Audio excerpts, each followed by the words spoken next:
एक बार फिर खुश आमदीद कहती हूँ गुड मॉर्निंग विद सभी में। और आज स्पेशल ट्रांसमिशन शहीद बेनज़ीर भुट्टो के लिए हमने तरतीब दी और आखिरकार बीबी हमसे 27 दिसंबर 2007 को जुदा हो गई। और आज मैं अगर आपको बताऊं तो बड़े अफसोस के साथ 16 साल गुजर गए, लेकिन अभी तक इस्लामी जमहूरियत पाकिस्तान में हम इस बात का जवाब ना ले पाए कि बीवी हमसे जुदा कैसे हो गई। हमारे साथ बहुत ही सीनियर एंकर हुसैन थे, वो जर्नलिस्ट, और मैं ये कहूँगी कि बहुत सारे पॉलिटिकल लोगों को वो फेस करते हैं। और आज वो मेरे साथ लाइव कॉल पे मौजूद हैं और मैं बात करूंगी और उनसे फिर सवाल भी करूंगी। हेलो, अस्सलाम वालेकुम। जी वालेकुम अस्सलाम। कैसे हुसैन भाई, ठीक है? जी मैं ठीक ठाक हूँ। अच्छा हुसैन भाई, आपने बहुत सारे टॉपिक पे गुफ्तगू भी करते हैं, as a senior anchor person है और एक आपके न्यूज़ चैनल से भी, आपका जीटीवी से भी ताल्लुक है। मैं ये पूछना चाहूँगी हुसैन साहब, ये बेनज़ीर भुट्टो शहीद आपकी भी फेवरेट हैं, because I feel very proud कि इस्लामी जमहूरियत पाकिस्तान की first prime minister Benazir Bhutto थी।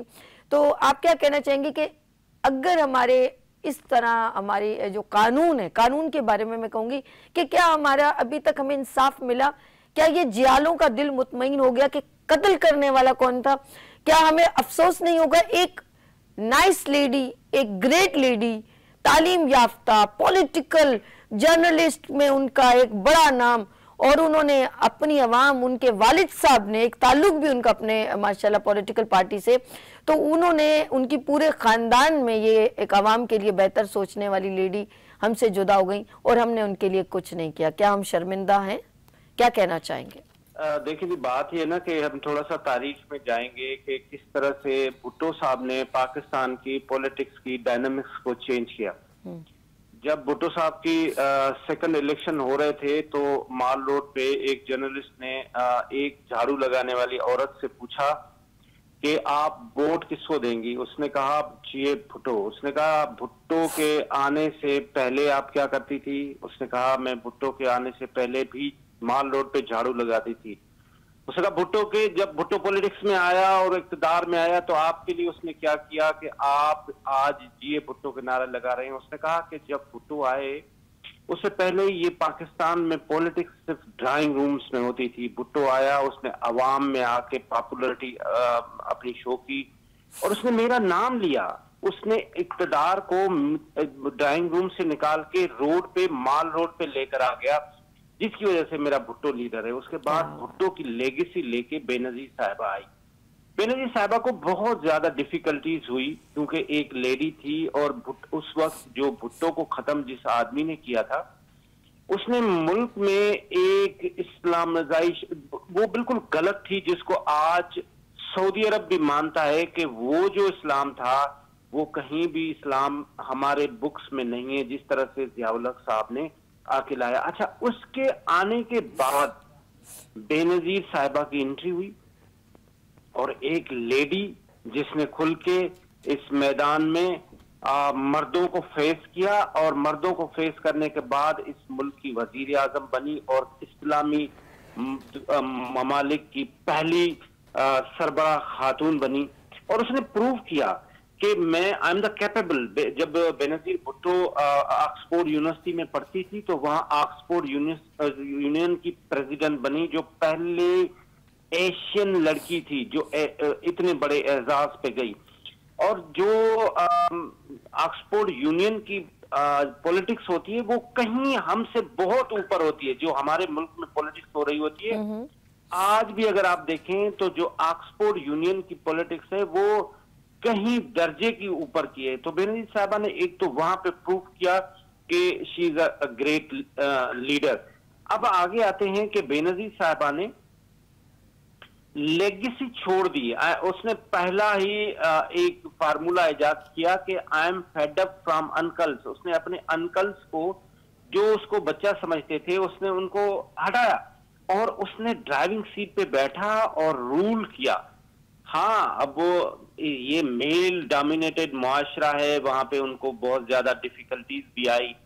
डिफिकल्टीज आने के बाद भी बेनज़ीर साहिबा ने प्रूव किया कि वो दुनिया की बड़ी ग्रेट लीडर है। अब आते हैं कि जब आपने बताया कि बेनजीर साहिबा की शहादत हुई, तो आज भी जो उसके जियाले हैं वो क्या फील कर रहे हैं।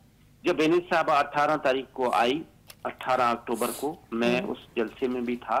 अच्छा। तो एक कयामत सुगरा का मंजर था, और जिस तरह से वो ब्लास्ट हुआ और उस तरह से फिर बेनजीर साहिबा बाहर निकली। फिर हाँ बिल्कुल हुसैन साहब, जो आपने वाकया बताई कारसाज के करीब हुआ था और काफी जाने इसमें भी गई थी। बिल्कुल सही कह रहे हैं आप, बिल्कुल सही।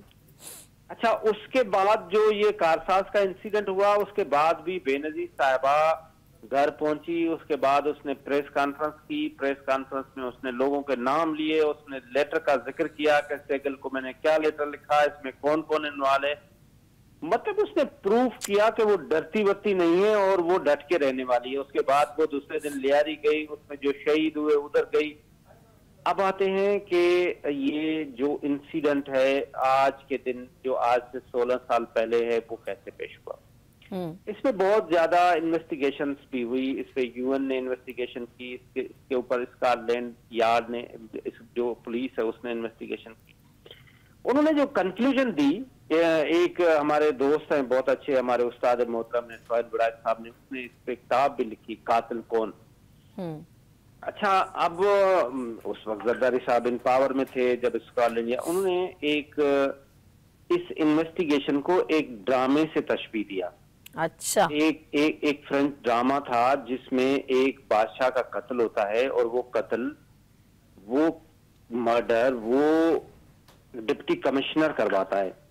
अच्छा, और वो डिप्टी कमिश्नर पूरे गांव के लोगों से पूछता फिरता है कि ये कत्ल किसने करवाया। अच्छा, उस ड्रामे के अंदर उस कत्ल की प्लानिंग एक दिन पहले उसकी रिहर्सल होती है।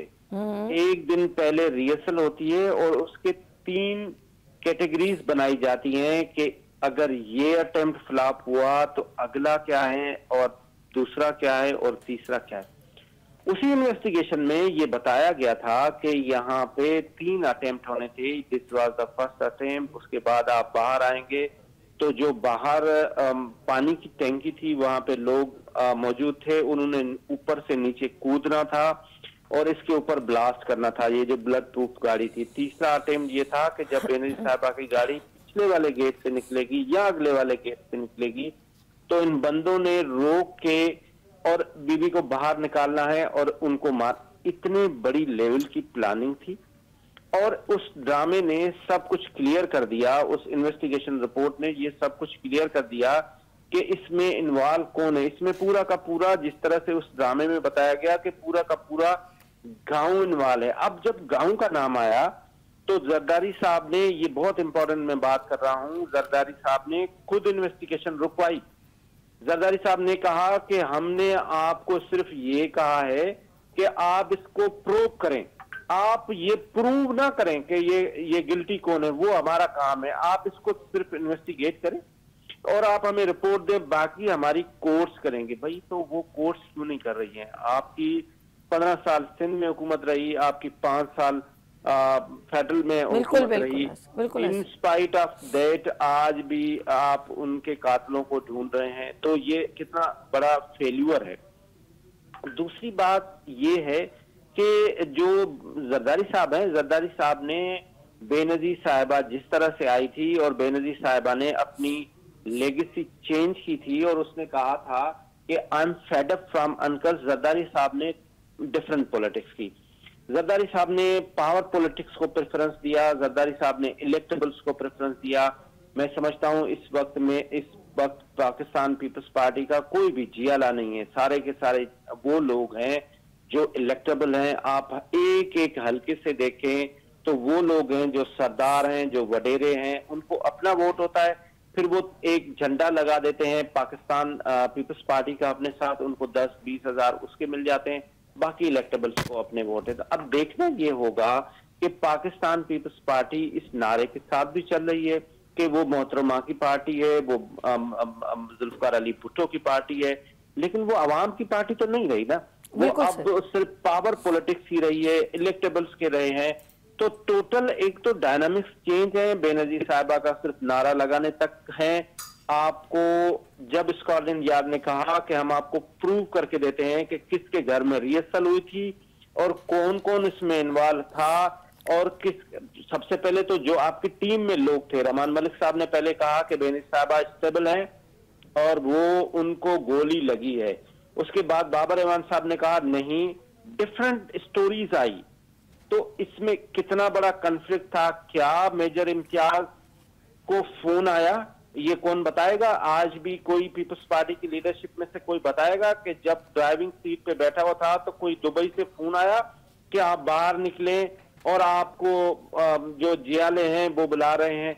ये बहुत सारी मिस्ट्री है, ये बहुत सारी कंफ्यूजन है, ये अवाम को आपको बतानी होगी अगर आप सच्चे और खरे फॉलोअर्स हैं जुल्फकार अली भुट्टो के और बेनजीर भुट्टो के।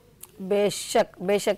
अच्छा, बेनजीर की अक्सर गुफ्तगू होती है हुसैन भाई, और उनके वालिद साहब की भी गुफ्तगू होती है, तो आपकी कभी उनके साथ कभी बड़ी एक ख्वाहिश होती है ना, कभी आप, कुछ लोग कहते हैं बचपन में हमारे सामने नजर आई, तो आपसे कभी मुलाकात हुई, आपको शगफ हुआ कि मुलाकात हो सकती है? देखिए, भुट्टो साहब से तो मेरी कोई मुलाकात नहीं हुई। बीबी से हमारी बहुत ज्यादा मुलाकात हुई। बीबी से हमने इलेक्शन कैंपेन में मिले, बीबी की तकरीरें सुनी। बीबी का एक करिश्मा होता था, जब वो बोलती थी तो उसका एक जादू सा छा जाता था। वो कुछ कुछ लोगों में होता है कि आप कहते हैं कि बस ये बोलती रहे। देखिए, मैं आपको कहूँ कि बेनजीर साहिबा को बहुत ज्यादा मरियम बीबी भी फॉलो कर रही होती हैं, लेकिन मरियम में और बेनजीर में क्या डिफरेंस था, ये कोई सोच सकता है कि बेनजीर को कोई पहुंच सकता है?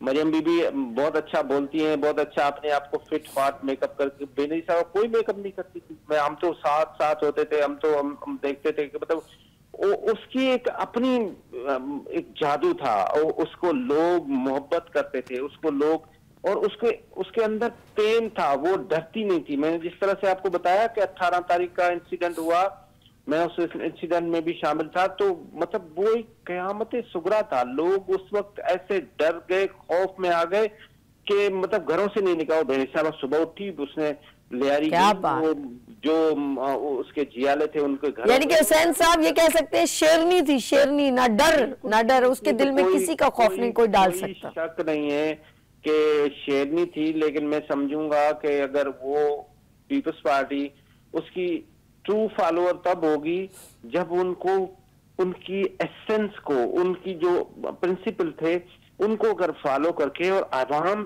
की पॉलिटिक्स करें, रादर देन इलेक्टेबल्स की पॉलिटिक्स करें, रादर देन सरदार की पॉलिटिक्स करें।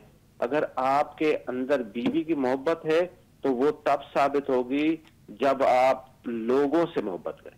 क्या बात है, जबरदस्त। हुसैन साहब, बहुत शुक्रिया, आपने हमारे साथ ज्वाइन किया आज स्पेशल ट्रांसमिशन बेनजीर भुट्टो शहीद के नाम। और यहाँ लेंगे मुख्तसर सा ब्रेक और मिलते हैं ब्रेक के बाद गुड मॉर्निंग विद सभी के साथ।